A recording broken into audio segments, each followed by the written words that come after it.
Welcome to Awakening the Spiritual Mind. My name is Elisabeth Carrio. This is the episode 1, based on the chapter 1 on my book, and the chapter is called The Ache Beneath the Noise. We will explore here why so many of us feel a quiet emptiness even when life looks successful, and how that ache can be the beginning of an awakening.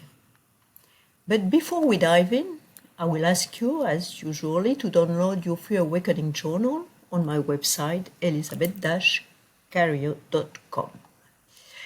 I remember you that this free awakening journal is a companion to this podcast. Inside, you will find more reflections to guide you on your own journey.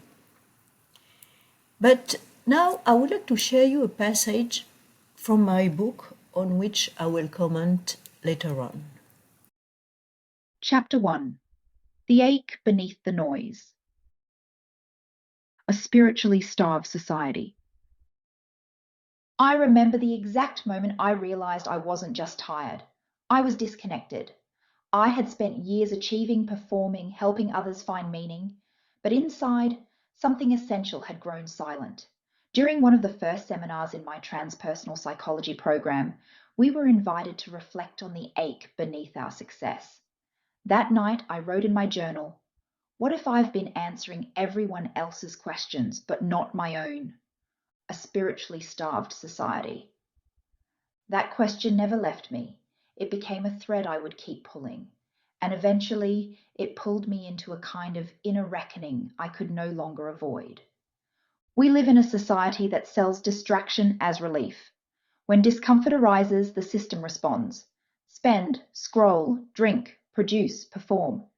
We are offered dopamine in place of direction. Our calendars are full. Our souls are starving. In the United States, one of the wealthiest nations in history, rates of depression, anxiety, and substance use have reached record highs. More than 40% of adults report feeling lonely. Burnout has become so widespread that entire industries now profit from wellness while quietly reinforcing the very stresses that created the need for it. In France, the rate of depression went from 9.8% in 2017 to 13.3% in 2021, with more than 20% for the young adults. This phenomenon is widespread worldwide. We are, quite literally, experiencing spiritual starvation. The body continues, often beyond its limits. The schedule marches on. But the spirit flatlines.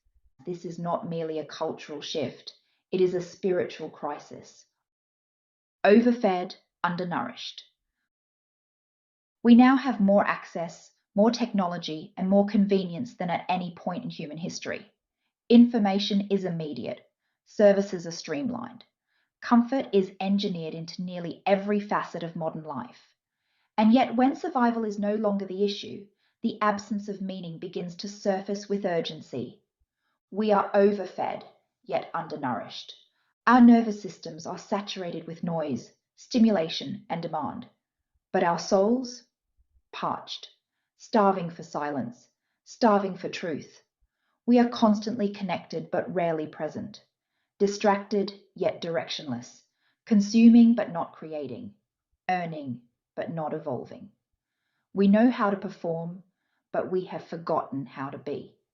That quiet ache you feel is not a flaw in your design. It is the soul's natural response to this dissonance, a signal that something essential has been left behind.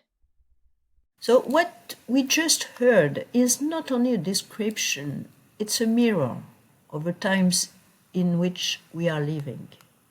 Everywhere people are functioning on the outside and unraveling on the inside. We work, we achieve, we show up, we even smile on the screen. But beneath the surface, something is eroding. I've seen it in executives, in caregivers, in young entrepreneurs. Outwardly, they are successful. Inwardly, they whisper, "Something feels off. I don't recognize myself anymore." And maybe you know this feeling Also, that quiet voice that says, even when I win, I feel like if I have lost something important. This is what I call the performance trap. The world applauds what we do, not what we are. Long hours are celebrated. Exhaustion is rewarded. We confuse endurance with meaning, and yet, in the silence after a long day, the ache returns. It says, this is not working, this is not me. Here is a paradox. That ache is not a failure, it's not a pathology, it's a threshold, a messenger from the soul. It comes to remind us that the life we built may no longer reflect the light we are meant to live. So instead of asking, what is wrong with me?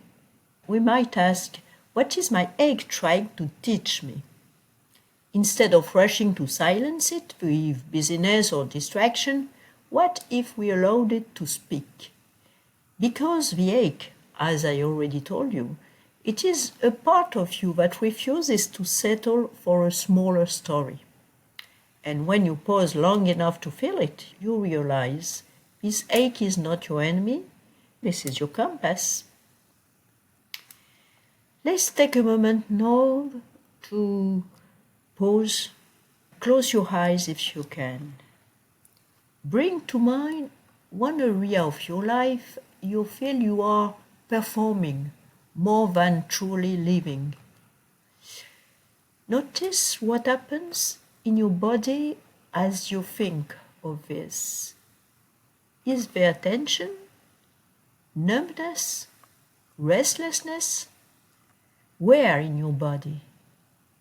Don't judge, just notice. That sensation itself is a data.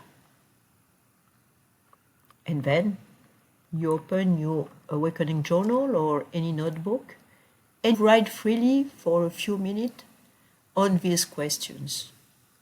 First, which form of ache feels most familiar to me right now?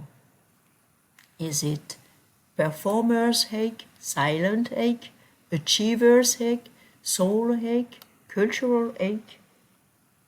Second question, where in my life do I feel I am succeeding at the wrong life? Third question, what small step could I take this week to honor that truly nourishes me instead of just feeding the noise?